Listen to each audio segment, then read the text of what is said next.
Hello and shalom, brothers and sisters of Messiah Yeshua. Welcome back. I'm Jeremy, and this is Megalithic Jordan. Before the flood, there was a Petra and Jerash. Another video in the Megalithic Millennium series where I look at megalithic sites around the world from a biblical perspective.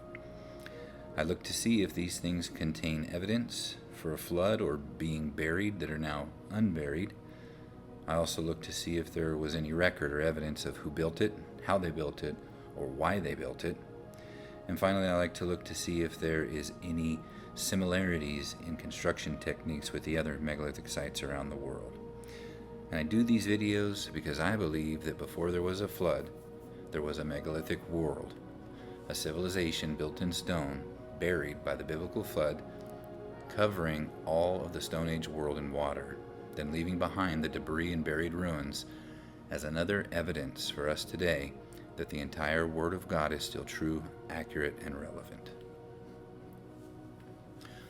All right, so in Genesis 6:5, remember, we always start off with this. It says, "And Yahweh saw that the wickedness of man was great in the earth, and that every imagination of the thoughts of his heart was evil continually." So this is why he brings the flood. So with that said, let's get started. We're going to Petra in Jordan. So many of you that haven't been to Petra, or I'm sure pretty much everybody has heard about it, but if you haven't, it's in Jordan. And Jordan is probably one of the cheaper places to go visit, with the exception of plane tickets. Anywhere in the world, plane tickets are expensive right now. But Petra is very large in size. It actually spans all the way from Jordan down into Saudi Arabia at places like Madain Salah and Aula and stuff like that. But they're going to disconnect them and say that the Nabateans built all these things. But even if you go to Petra, even the Bedouin that are there, they will say otherwise. And then also the Bedouin that are in Saudi Arabia, they're going to say that the Nabateans never built these things. They say they inherited them. And I think they say they inherited from the angels. I can't remember if that's correct or not. But I do know that they do not believe that the Nabateans built these things. And the evidence is there that they didn't. And just looking at this picture that we see here, you can see pretty much everything that we are going to be looking at. You can see megalithic things in nature cut in the stone. You can still see some of them are buried halfway up to their doors and still not uncovered. Unfinished ruins, destroyed ruins, similar techniques that we see around the world. And we're going to look at all these in depth. So, all right, with that said, let's get started. All right, this is from the other side when you're looking out, leaving the area there. The town there is called Wadi Musa, and when you're leaving Wadi Musa, this is looking over Jordan. You can see it's very rocky, and there's most of it is sandstone, but I do believe there's a lot of it is quartzite that it was once sandstone, but then heated up so much that it became really hard. But not all of it. There's different types of rock, and you'll see the different colors and different sedimentary layers and stuff as we go through. And here's just another picture of the area and how large it is. And again, if you go and look this up, it'll tell you that Petra is only 15% uncovered, and then they believe that 85% of it is still buried. And when you walk around it, I'll show you the pictures today, you see that it's still buried. And they're going to say that it was from a localized flood that buried it. But if you look at these pictures, and we'll look at some more, you're going to see some places that are way up in the mountains, 1,000 feet up in the mountains, that are buried. And so that can't be from a localized flood. The localized floods go down in the valleys, not up in the mountains to bury these things. The only thing that would bury this way up that high would be a worldwide flood. All right, and then just another picture there for you guys to see. All right, when you go to Petra, a lot of people don't know, but there's also off to the other end of Petra. If you go there, it's a short drive, maybe about 10 or 15 minutes. There's a place called Little Petra. It's free, and you can just walk in and look at whatever you want there. At least the last time I was there, it was still free. But Petra itself is about $75 to get in for one go, but you're going to want more than one time at Petra. And they have a thing called a Jordan Pass there. If you stay 4 days, 3 nights, You can go into pretty much all of the sites for free, with the exception Jordan or Petra, you get in for 3 times. But I think the Jordan Pass, last time I checked, was like $100 and something, which also pays for your entry and exit visas and some other perks. So if you're going to do it, go with that and do at least 2 days at Petra, and maybe 3 to look at Little Petra as well. It's, again, in the same area. All right, but moving forward. So here's some pictures from Little Petra that I took, and you can see some of it unfinished, broken, just like Petra. These ones are just smaller in nature, and it's kind of the stone is more lighter here, even though it's the same rock formation in the same mountain range. Some more pictures you can see. And as we go through these, you're going to see how there's some things that are done in a lot of detail, and then there are things that try to mimic the detail that aren't quite there. And more picture of Little Petra.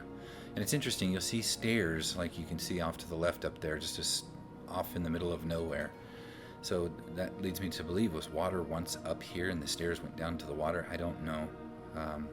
But why there's a set of stairs that lead off to a 10-foot drop is, I don't know. And also, if you saw in that last picture, and you'll see going through out, that there are the same exact type of striations in cutting of this rock as we found in India and many places around the world. Egypt, Saudi Arabia, so forth. All right, and this is just as you're walking in now. This isn't Little Petra. This is when you're walking down to the Seek, which is the big cavern that leads to the bottom. As you're walking, there's a lot of carving in this light stone, and this is what Little Petra looks like as well, this light-colored stone. But this is walking up to the Seek, and here's the entrance. And they put 2 guards out there. They're not real guards. They're just doing that for for a show that they put on for the people that are there every day. It's fun. They're nice. But this is the actual entrance, and they have since put down dirt and made it hard so that the carts and the horses can get down and up pretty easy. But if this is your first day going, I would suggest, if you can, walk the Seek, go all the way down to the bottom, and look around that area where the treasury is, and there's a little restaurant and stuff down there. And then if you're going to do day 2, just take the carts all the way down to that area where the treasury is, and then from there do the hike back up the mountain to go to the monastery. And then day 3 would just be, there's another area that you could take a cart into to go look at, but really this place you need at least 3 whole days to go and see the big part of it. But again, 85% of it's still buried, so you can't see that, but you'll see some of those pictures as we go forward. All right, and as you're walking down the Seek, this is what you'll see. There is carving in the rock on the left side as you're walking down, and it's a trowel for water, and that's what it looks like on the left. And it goes all the way down to the bottom. Whether that was megalithic or not, I can't tell, but I believe it was originally supposed to be part of it. And then whatever this picture is to the left, I don't know if that was originally a carving or if that's just naturally how that was there. And the only reason I say that is because as you're walking into the Seek, you're going to see these things. You can see that's men's feet right there, and it starts from about your waist up. So this person is not a normal sized person. This person, I think, would be about 9 to 10 feet tall if you were standing next to it. And then the feet to the left, you can see that those are camel's feet. And then the camel is kind of worn away and his leg is gone, but you can see his foot there and the striations in the stone. And then here's another picture so you can see kind of where the camel's body up there was, and it's kind of still hard to make out, but it's been weathered and worn over the years. And then another picture of the camel, and yet another picture. All right, and then just about at the end here, when you get down to the bottom, you will see the opening to the right like that, and you can see the treasury there. And then to the left, looking down, the treasury and the size of it. And so if you look at the treasury, the picture to the left, you can see that there's a gated hole right at the bottom of it. And I think it was about 2,000 4 maybe, I think. In recent years, they actually found that, and they dug down, and they realized that it goes down even further. And so where people walk through this area of Petra, just realize that there is still a whole lot of carving underneath your feet, and they are not going to dig it up anymore. They've decided that's it. They're going to leave the rest of it buried. So we don't know what's under there, because it was buried, and I believe by the worldwide flood, and still remained there. And there's things under your feet that you're walking around that not even the Nabateans or people have ever seen, except for before the flood. Now, the only rock carving that I believe is newer time is if you look on the sides of the Sikh there, you can see little square holes dug in. Well, the people dug those in so that they could climb up to the top, and then they would chip away at, thinking that the tops of these buildings contained treasure and stuff. So they would try to dig holes in them and find them. But even the little holes that they would try to dig was so much work and so much effort that they quit doing it. All right, so there's that hole that I was talking about that they found only not so long ago. And they dug down. I don't know what they found inside, if anything. But they've closed this off. You can't go down in there, nor can you go into the treasury. At least the last time I was there, they have since locked it off. As soon UNESCO decided, again, another UNESCO World Heritage Site, that they wanted to preserve it, so you cannot go in there. But here's a picture of that hole again down in there, and you, like I said, you can't go down in there. And you see those same striations that we see carved into the stone. And as you look down, you can see it was unfinished as well. Or they've chipped away at it trying to find out what's inside. But here's the treasury, a close-up of it. And you can see there's 2 little entrances to the left and to the right. And they're just square holes that go in. Same thing when you look inside. The picture to the right is inside the treasury. What's behind that door that's inside there, I don't know. I couldn't go in to see that. I've been there several times, and every time I've gone there, you can't go in. I've heard from people that if you go in the early or late hours, that maybe some of the Bedouins will kind of, if you throw them a couple of bucks, will allow you to go in there to check it out. But I know that's the case in Egypt. Anything that's off limits, you just throw any of those guys some money there and they'll let you go in. But I didn't go in there. And this is usually what it looks like if you go during the regular hours. It's very busy and a lot of people, and you can see the size of this thing from the people that are standing around. And so this is normally what you see when people think of Petra, but Petra is so much more than just the treasury or the monastery, which you'll see here in a minute. It's very large, and it's a lot of walking, and it's hot, but it's fun, and I would encourage anybody that can go to go do it. All right, so again, megalithic in nature, and if you're standing looking at the treasury to the right, if you just do a 90-degree turn, you'll see this thing on the wall. Whatever it was, it's unfinished, and it has a hole carved into the wall, just like many other sites. I don't know if they started like this or what they were, and then they start carving it out, but you can see those same striations on the wall that I've showed you in Egypt, in India, and other places around the world. And then here's another picture of it just looking down.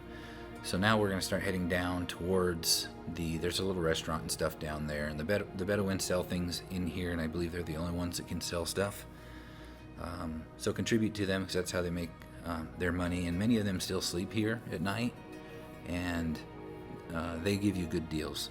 If you're going to buy stuff at Petra, don't buy it outside of the entrance to Petra, because the local people that live there sell stuff for very high prices. But I tend to find that the Bedouin inside Petra, when you get in there, that they're pretty reasonable on their prices. Anyway, all right, as soon as you start walking down, you're going to start seeing a lot of different things carved in stone, things that you don't normally see. And the evidence is there that it was destroyed and that it's still buried today. But if you look at the picture to the left, you can see the megalithic carving into the stone, but then you can also see several different types of blocks laid on top of each other. large ones in size. And believe it or not, if you go close to some of these, they even have the protuberances that we find in Egypt and Bolivia and Peru and other places around the world. And then again, here you can see that there's stuff on at the very top. There's things carved into this stone, and then to the left here you see this one that was carved. I can't remember. I believe this one, yes, is finished, and you can go in that hole back there. I think I have a picture of it here in a little bit, but you can go in there, and I think that one was filled with water or something. But you can see that there's still a lot of it below that's still buried.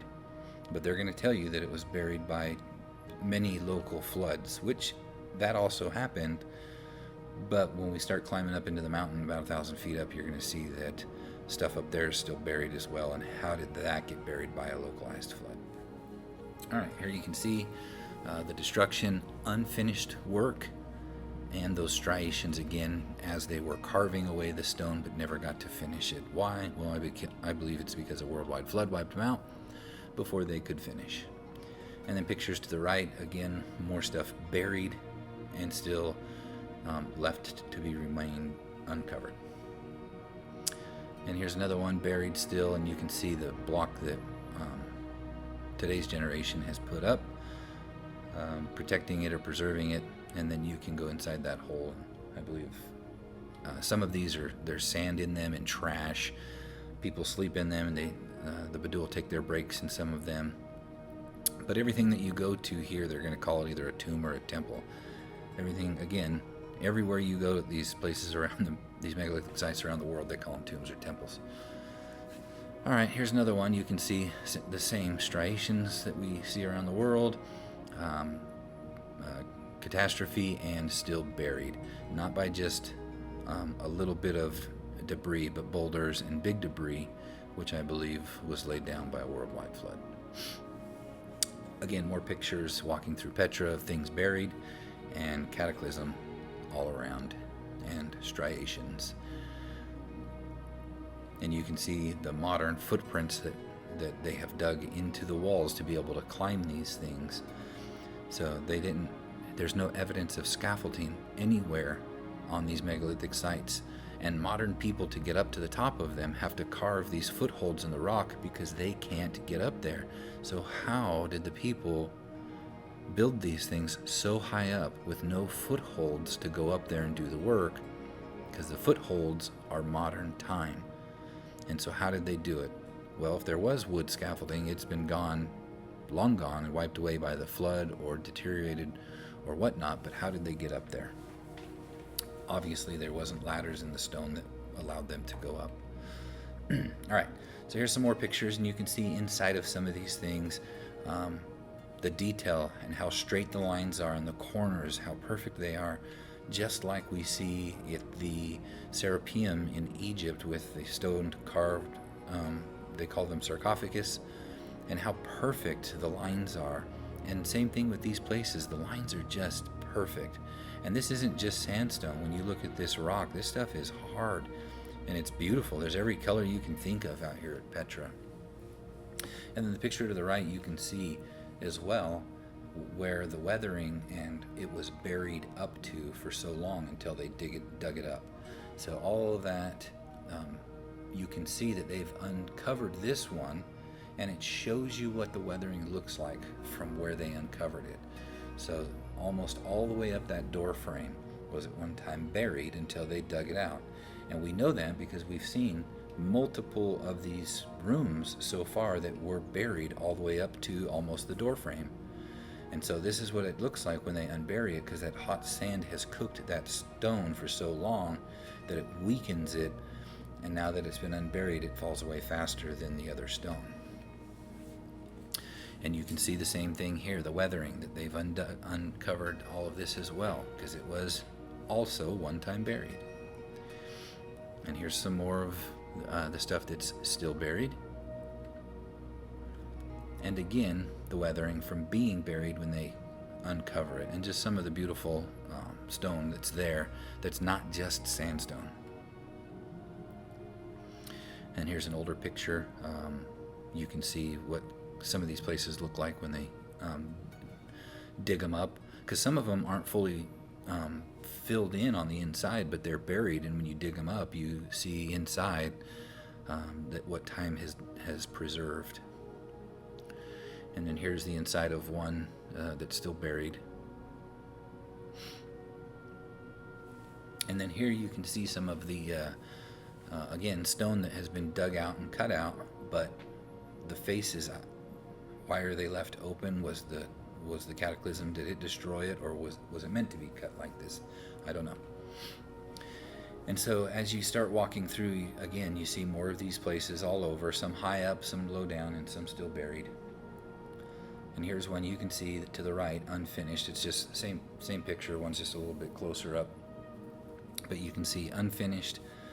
They were still cutting the doorway, and then the other one has a doorway. Now, a lot of these megalithic sites around the world, people will say that there's lots of false doorways, and they don't know what they're for.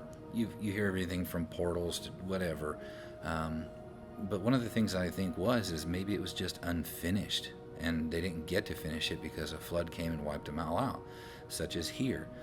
This false doorway is there, but you can see all over Petra that there are doors that go in, but maybe this one was just unfinished, because all the rest of them have doorways, so why would this one be a false doorway when all the rest of them have them? So that's just my theory, that they just were unfinished. And all through Petra you're going to see this stepped pyramid thing, inverted in the negative sense. They carve it out, or they also carve the actual step pyramid itself, and you can see both of those up top there, the one to the right and then the negative one to the left, where it's almost like a stairway going down, and the other ones are the pyramid itself. So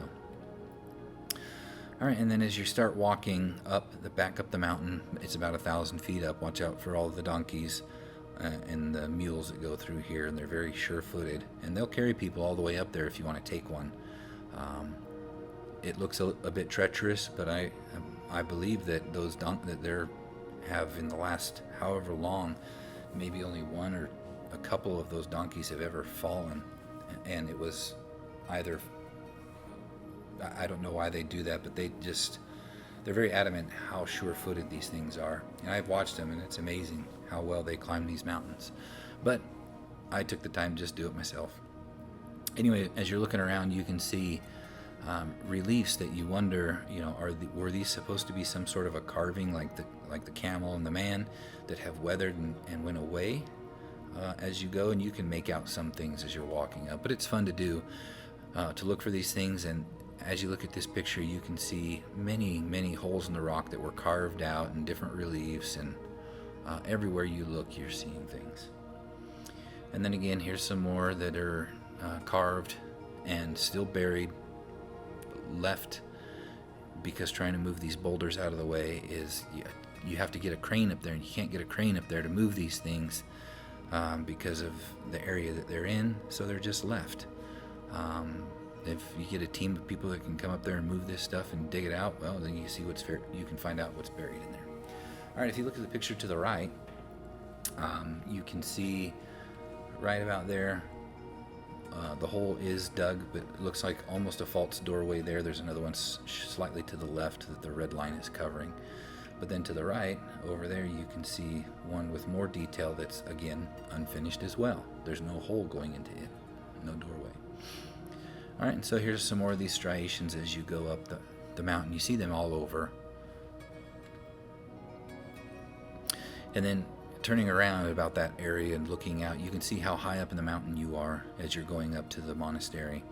And then to the right, you can see more carvings still, and then all the way up at the top. I don't know if that's a house or what they're using that for. There's a door there, a metal door, or maybe wood, I can't remember. But if you look at way up high, you can see the striations again from them carving away that rock. And there's no footholds to get up there. How did they do that? And why did they do that?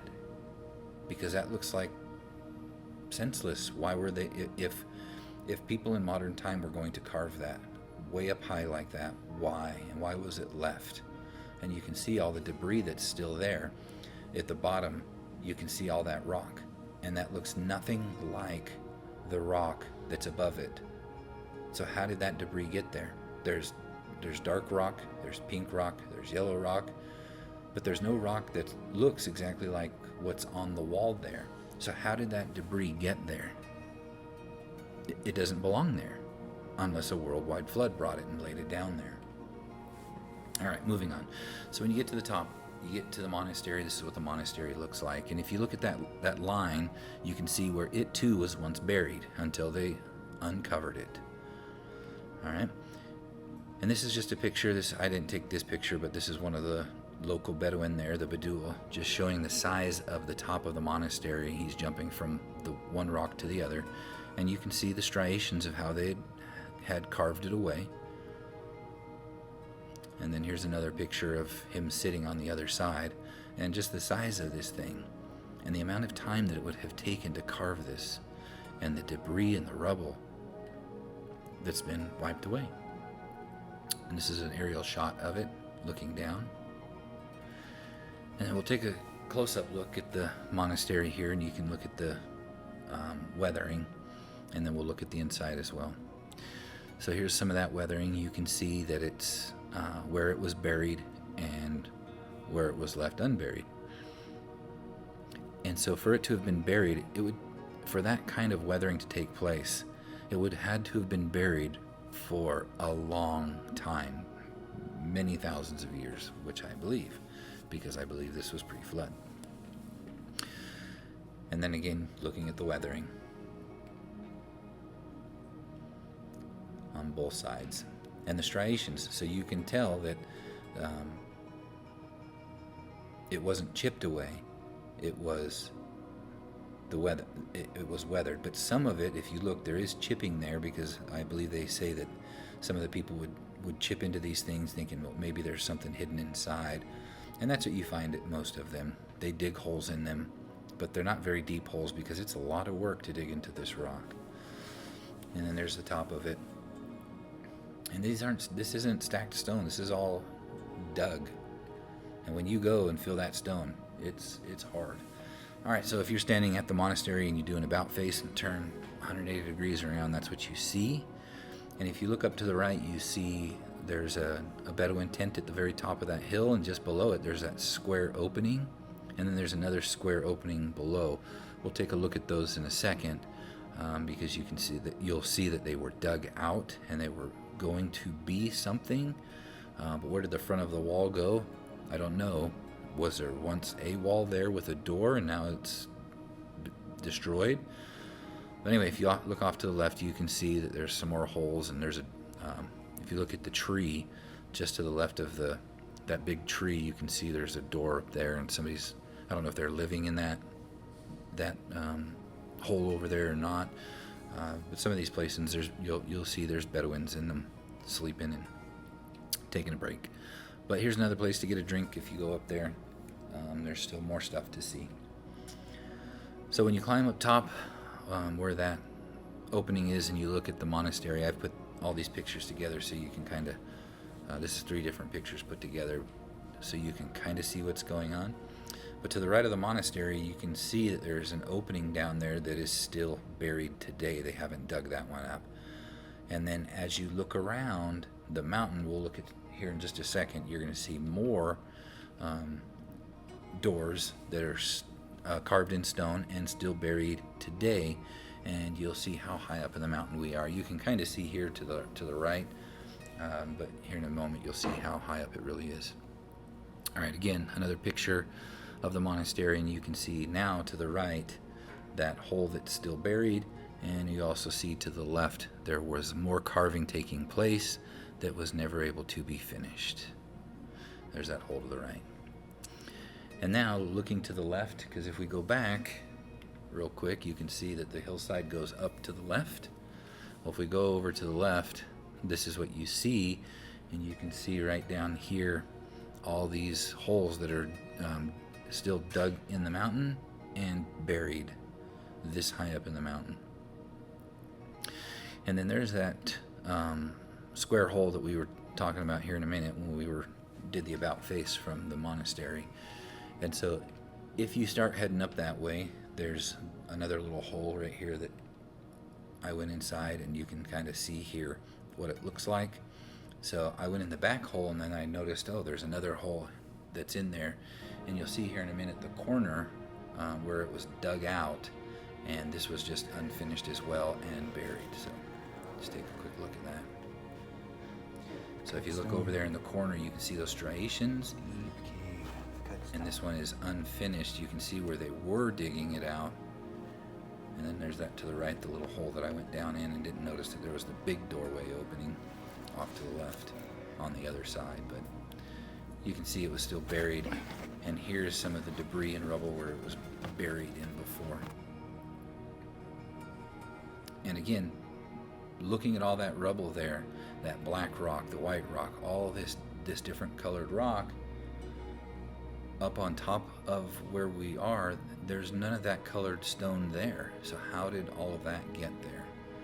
Right? And so I'm standing outside here, and you're looking around, and the hill that I'm on was just that little hill where the Bedouin's house was, and none of the stone that's up here is the color of what that stone is. So how did it get there? Well, I believe it was a worldwide flood. And then looking at this picture, you can see that below the dirt that's still there, they pulled it away, and there's even things buried under there, as you can see in the center of the picture. And if I go back, center of the picture there as well, and more carvings in the rock all around. All right, so again, there is that top of that mountain and all of that stonework that's there. How did that get there? Why is that there? Because it doesn't look anything like the stone, the bedrock stone that's there. That's all sandstone. But then all these boulders and rocks are different. So how did they get there? Well, I believe a worldwide flood. All right, and then if you look by the tree to the left, you can see more stuff buried there where the green stuff is growing. All right, so let's go up here and take a look at what's inside that. And this is what you find inside there. So cut deep into the stone, straight lines again, just like we see before. And then the picture to the right is a close-up. Now, just for size-wise, I went and stood inside this doorway, and I think there was about another foot from, I'm 6 foot, and from the top of my head to the bottom of that door frame, the inner door, the one that kind of looks like a can shape, is about 7 feet high. And so the very top of the arch, the peak at the top, the roof line there on the picture to the right, has to be probably about 12 feet high. And then from there all the way to the ceiling is probably another good 10 to 15 feet. So as you can see, this is a big hole. How did they build this? How did they dig it? And if you look very closely, you see those square holes in the wall. I believe I've showed you those. Those same square holes show up inside the pyramids of Giza. And so people, I don't believe that those are modern, because you find them in there as well. And so was that wood? Did they have wood or something in there going around? I don't know. The evidence isn't there anymore. But anyway, all right, so moving on. All right, and again, if you look at the wall there and look up top, there's the Bedouin's house, and you can see just below that all the striations from whatever they were building there, they were going to build, and it's unfinished today in that picture to the left. And then if you look over to the picture on the right, you can see over there as well, they were building stuff there unfinished, and now you can see all the debris and rubble still burying it there today. How did that get there? That couldn't have been from a localized flood, because even if there was a flood to bring rocks and stuff down from the mountain, that's one of the higher points in that area. How did that get there unless that was completely covered in water and something set that debris there? All right, and then looking around the area, this is what it looks like from that point where that Bedouin's house is. You can see how high up in the mountains this place is. and for it to still be buried, and to be buried with rocks that are there that come from the rocks across the way that are the color from over there, but now are here. And I believe that a worldwide flood put them there. All right, and here's some older pictures of the Petra area. There's still so much to look at with Petra, but for now we'll continue to move forward. We'll go on over to Jerash now. And so again, there's an old picture of the monastery in Petra. And then this is a picture of Jordan, and it just shows the location of Petra down here. So if you're over in Israel, you can see that it's almost directly south of the Dead Sea on the Jordan side. And it's the town that's services Petra is called Wadi Musa. And then Jerash is way up to the north, almost directly north of Amman. And so we're going to look at some pictures from Jerash, but also there's a couple of pictures from around Jerash, things that just kind of don't make sense. I include Jerash, and this is Jerash, because one, it looks very Roman, and so a lot of people believe that the Romans built it, and I think that that's what they'll probably say. But you're going to see that some of these things are megalithic in nature, and they too are still buried. And when you walk around Jerash, you'll look that there's excavations all over that are still digging stuff up. And how did it get buried? Again, if you look at the area, a localized flood, yeah, that's what they keep saying at all these places, but can all of them have a localized flood? And some of them, there's no way a localized flood would work in that area. All right, so let's look at Jerash. And as you can see, you'll see many things just strewn about and left and still needing to be dug up. But these are just some of the pictures here from the actual website that they posted on Jerash, because the last time I was there, it wasn't this put together. So they're still digging it up, and they're putting it together like Legos, and you'll see that as we go through. But you'll also see protuberances here like we see all around the world. If you look to the picture, this picture all the way to the right bottom corner, you'll see some megalithic stone with those protuberances sticking out. But here's some of the megalithic stone that's left there, and you'll see stuff even more buried than this. And here's some of the stuff, and much of this they have to put it back together of what they think it looks like. As you can see, they're laying stuff on the floor to kind of picture where it would go. And then here's some of the stuff here you can see buried, fallen over. And the weight of these things to try and put them back in place and do stuff with them is just so difficult. And so they just kind of set them up like this picture to the right. That's obviously not what that was. These things were way up in the air like you see in the picture to the left, but that's a lot of work and cranes to try and get into this place to lift these things. And then if you look at this stone, you can see words written in it, but the thing is those words are you can see they're written in after the fact. I don't think that they are original for what the stone was. And then you can see the size of the base of some of these pillars. My hand there to the right, you can see how big they are and how high up these things are. And so this is another area around Jerash, but you can see some of these things. I don't know what these are. I didn't really look into reading what it said, but if you look, that does not belong in this area. This looks like it belongs somewhere in Egypt. And whatever this being was that they carved in stone here, whoever he was, I think you can kind of get an idea of who he might be, but I don't even mention their names. But anyway, so here's some more things. Now, is this pre-flood? I don't know, but I found these interesting in this area. And here's some more things just strewn about. And they just leave them there. They don't even move them. They just leave them where they lie. All right, so back to Jerash. This is when you're first enter it. Now, again, it might not look like this anymore. It's been a long time since I've been there. But you enter in through here and walk about this place. And when I was there, it was still being put together like Legos.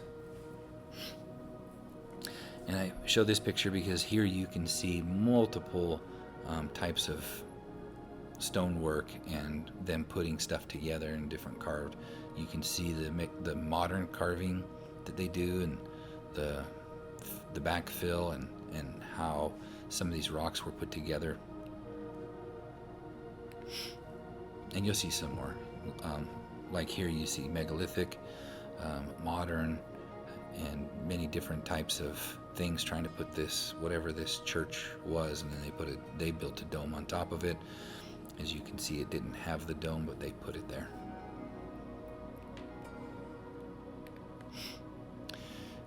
And again, here's some megalithic stone on top of it, and then you can look the picture to the top left, where they laid stone recently on top of it, and also to the right, trying to rebuild these and hold them together.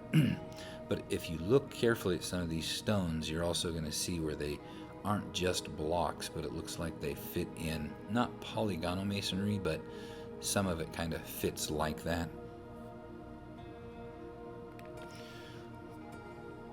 And here's some more stonework. And here's an old ancient street, and the stones that were placed, just how big they are for them to be able to put those in place. And again, you can see the different types of stonework here, how at the bottom you can see how old this stone is, but how tightly fit together it is compared to the stone that they have put back in place. You can see that they've Legoed this back together, and the different types of stonework. You can see stones that are very tightly fit together, that look like the ones below but aren't as weathered. You can also see ones with mortar that they used. So what I believe you're seeing is multiple attempts to restore this throughout many generations and many different types of stonework. And then here's some more of the pillars that are just still standing. And then this, whatever this was, they wrapped some metal around it to try to hold it together. Obviously, it was some sort of trough. And when you walk on this street, it's hollow underneath. There's like a waterway that goes under there. And I believe that whatever they used this for, you can see the water came out of a hole on the wall into this trough thing, and then also went down. So I don't know if it was for washing hands, for going to the bathroom, for sacrifice. I have no idea what it was used for, but you can see where water came into it, two different ways that it flowed into from that rock, the top of it and the middle of the rock, and then went into the saucer, and then down the hole into the street where it went through some sort of a sewage system or whatnot below the street. And you can see that walking around the street. There's some holes that you can see down into underneath that road, that street. All right, and here's some more of those columns that we saw before, just a big area of them. And you can see some of these have protuberances right on them that are cut into these round stones. And again, we see those protuberances. We saw them in the ancient quarry in China. We see them in Peru. We see them in Egypt, India. We see them all over, and we see them here again. More megalithic stone for the street work. You can see some stuff here, just old pictures. More stone cut, and again, looking at the two different types of cut stone. And again, just the different types and different areas of stone, and this place trying to be pieced back together. In its day, this was probably very grand, and what it was used for, I don't know, and I don't think they really know. And now you can see here very modern type stone with mortar and uncut stones where they just tried to build this stuff together. But if you look in the background, you can see just piles of stuff that they've found and moved around and used to piece this stuff back together and try to make it look like it once did. And again, here's many piles of stuff that's just laying there. And if you look really close, some of these have holes right going through the middle, and I don't know if that was a type of a keystone that held them together or not, or what it was used for. And here you can see many pillars that are still buried, standing up today, that they haven't fully uncovered. I don't know if you can still see these when you go there, but they were there when I was there. And just the different stone in the background as well, just laying around. And then here's some more of the stuff buried, and you can see whoever built these houses, these rooms, you can see they used pieces of the broken pillars. So you can tell that those pillars were obviously there way before whoever built these other little houses or huts or whatever they were, because they used them to build them. And here's some more piles of them laying around. And then here's one of the interesting ones. You can look in the background and you can see whatever is there. I don't know if they've uncovered this or not yet. I took this picture many years ago, and it was still buried underneath this mountain, this little hillside right here. And you can see it's not just buried sand, but it's large debris that a local flood wouldn't put there. More times than not, a local small flood puts sediment and small debris. It doesn't carry these large boulders like this. The only thing that would do that would be a very, very large body of water moving stuff around. And then here's another picture of the area, and you can see that there's just still stuff buried all over the place and waiting to be uncovered. And just another picture. Obviously, maybe they used it as some sort of timekeeping area device. I don't know. All right, so with that said, remember in Genesis 6:5, and Noah saw that the wickedness of man was great in the earth, and every imagination of the thoughts of his heart was only evil continually. And it says in Genesis 7:11, in the 600th year of Noah's life, in the second month, the 17th day of a month, the same day were all the fountains of the great deep broken up, and the windows of heaven were opened. So the water came up from the earth and down from above.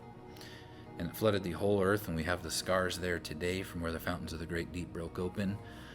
Nobody 2,000 years ago, or even 15 or 3,500 years ago, when this account was written down, or 4,400 years ago, when the actual event of the flood took place, nobody could have known what the bottom of the ocean looked like this, to be able to write those things unless it were given to them by God, saying that the fountains of the great deep broke open.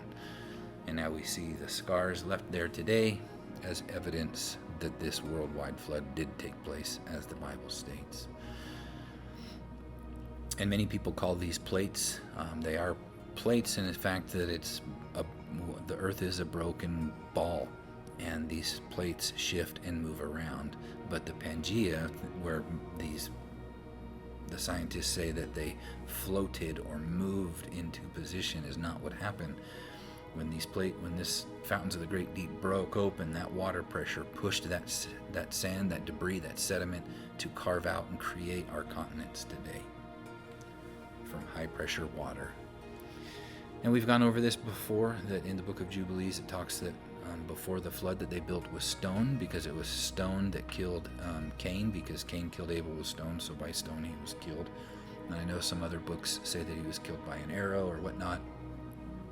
But the book of Jubilees leads us to believe that before the flood they built with stone.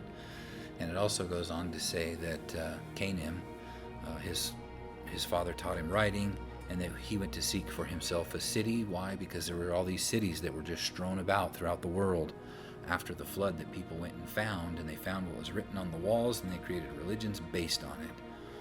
But these, it talks about Canaan being cautioned about learning what was written on the walls, because in the book of Jubilees it tells us that the things that were carved in the rock and on these walls at these cities were the teachings of the Watchers, and they worshiped the sun, moon, and stars, and we see at all these places, all these things for the equinoxes and stuff, and the alignment, and many people believe that they're laid out based on the constellations or whatnot.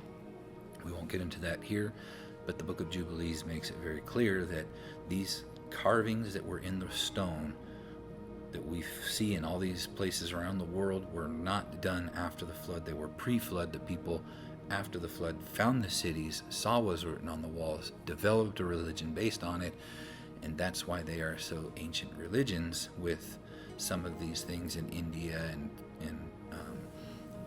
Egypt and all these things around the world, because they found what was written on the wall, that they didn't know how to speak the language, nor did they know how to read or how the people built them, why they built them, and what purpose they were for. We still don't know that today, but they've developed and called these people gods that were written on the walls, but the books of Enoch and Jubilees and so forth tell us that they were the Watchers, the angels that came down, that made themselves physical beings and mated with women and taught mankind things that they weren't supposed to know.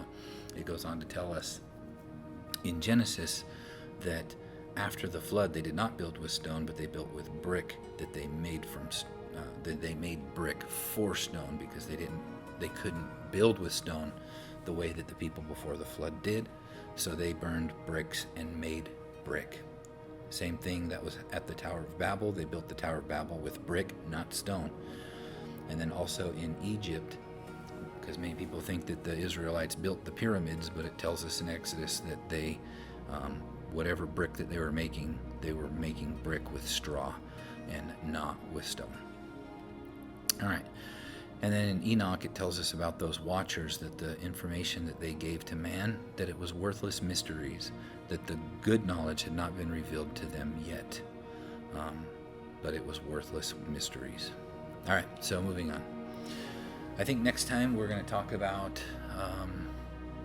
we'll go to Indonesia, and I'll show you here what this farmer in his field that he had been growing stuff in for years, until he hit a rock. And then they started to try and dig out the rock, and we'll look and see what he found buried under his field that nobody ever knew was there, nor do they know why or who built it, how it was built or why, but it was laid down again by a worldwide flood and buried as evidence for us today. So in 2 Peter 3:3 it says this, knowing this first, that there shall come in the last days scoffers, walking after their own lusts, and saying, where is the promise of his coming? For since the fathers fell asleep, all things continued as they were from the beginning of creation. For this they willingly are ignorant, that by the word of God the heavens were of old, and the earth standing out of the water and in the water, whereby the world that then was, a megalithic rock world, being overflowed with water, perished. He says, but the heavens and the earth, which are now, and are still now today, by the same word are kept in store, reserved unto fire, against the day of judgment and perdition of ungodly men.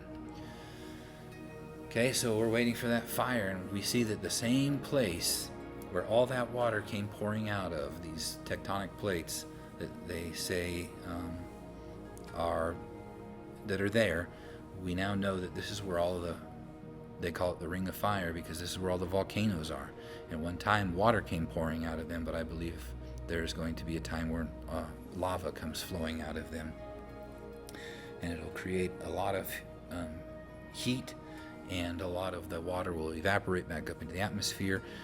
Anyway, I get into that in Millennial Day 2 teaching, if you haven't seen it, or the Megalithic Millennium Start of Everything teaching of what I believe is going to happen when the Messiah returns, and the earth will restore itself back to how it was before the flood. That's one of my theories, is that these volcanoes superheat the water evaporates, creates the canopy again, the earth tilts, and the years shorter than it is now, and the canopy restores, and people get to live longer, and life is more pleasurable here on earth during that time. Anyway, with that said, those of you that don't know, I believe the Bible and everything in it. And the Bible tells me that in the beginning God created the heaven and the earth, but it also says at the very end of the Bible that there's going to be a new heaven and a new earth. And I believe that God gave us that time frame in the week of creation, or the cosmic week, the millennial days of creation, are literal days of creation, that he created all things in 6 days, and the seventh day he rested. But it is a picture of 7,000 years. And after 6,000 years, the Messiah will return and rule and reign for 1,000 years. The first 3,500 years were the first days, and the last 3.5 days, or the last 3.5 millennium, are called the last days. And so we're waiting for that to happen. The first 2,000 years were the first age, and that age was the age of creation, chaos and wickedness in the flood. And then the second age is the age that physical Israel received the word of God. And then Messiah came at the end of day 4, or at the end of the second age, as a suffering servant, and he ascended back to heaven. And then we came into the time of the Gentiles for 2,000 years, or 2 days, or also 40 jubilees. And that's the time of gathering in the Gentiles. And it says in Exodus that Moses came down and sanctified the people, and they washed their clothes. Yeshua also came down from the mountain and told the people to wash their clothes, and we are to be ready for the third day. And the third day is the 7th millennium, or the third day after Yeshua went back up to heaven. And in Numbers it also says that the clean person shall sprinkle upon the unclean on the third day and on the 7th day. And the third day is also the 7th day. It's the 7th day of the week, or the 7th millennium, and it is the third day or third millennium from when Yeshua came. But not only that, it was in the third millennium that the word of God came down at Mount Sinai and gave Israel what we know now today is the 3 parts of the word of God, the Torah, and then we get the prophets and the writings later on. And then also in Esther it says on the third day, when she had ended her prayers, that she laid away her mourning garments and put on her glorious apparel. And I'll do a teaching on that called the glorious garments, where we will one day, on the third day or 2 days after Yeshua ascended, he put on his glorious garments, meaning his eternal body, that we will one day also put on our eternal body. But in Psalms it says that he's going to sit at the right hand of the Lord until he makes his enemies his footstool.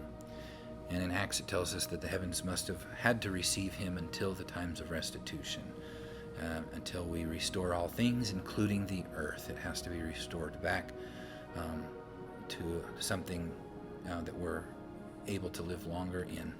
When the millennium comes, when Yeshua will rule and reign for 1,000 years.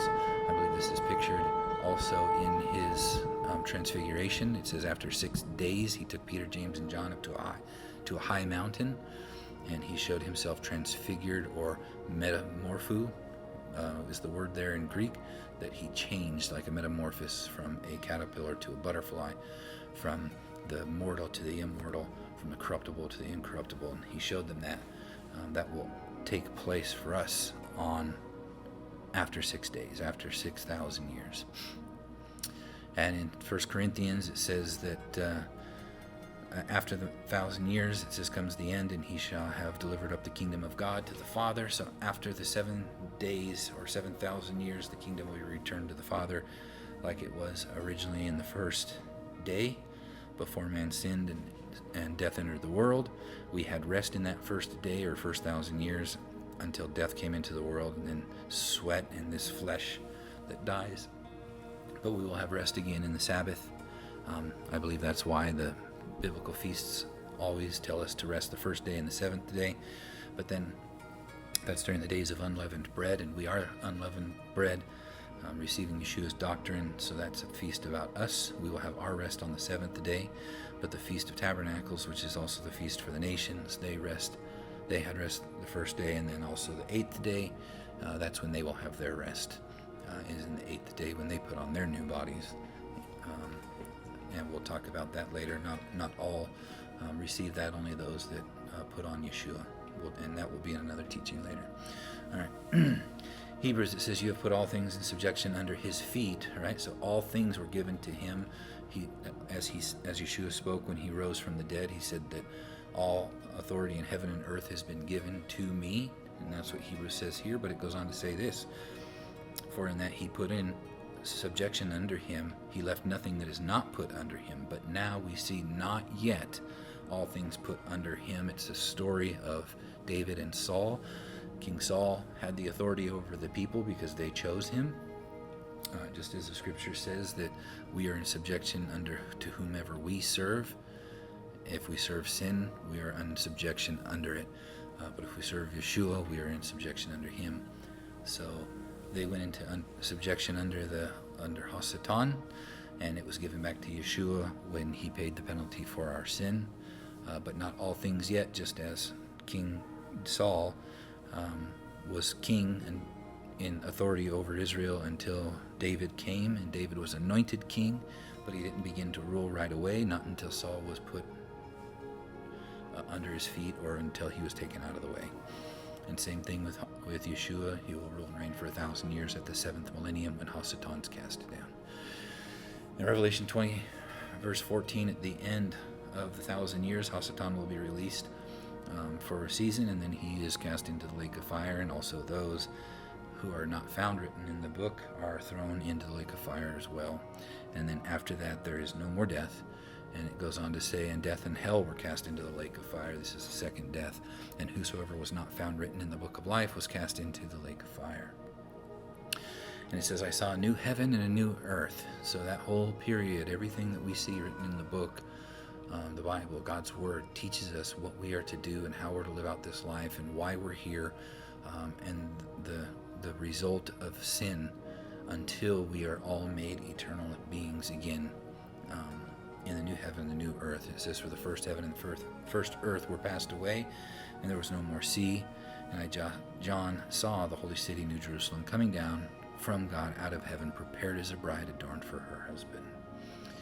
And then on the 8th day is when there will be the day of eternity. It's the day that never ends. Because it's a new heaven and new earth. It's eternal life. There's no more darkness, no night, no evil, no pain, no tears, no sorrow, no war, no death, no sin, no knowledge of evil, and no sin, no sea, and no Satan. It'll be God's will again. It'll be good. It'll be perfect, how we were originally intended to be for eternity. All right, brothers and sisters, with that said, Yahweh bless you and keep you. Yahweh make his face shine upon you and be gracious to you. Yahweh lift up his face upon you and give you peace. Shalom.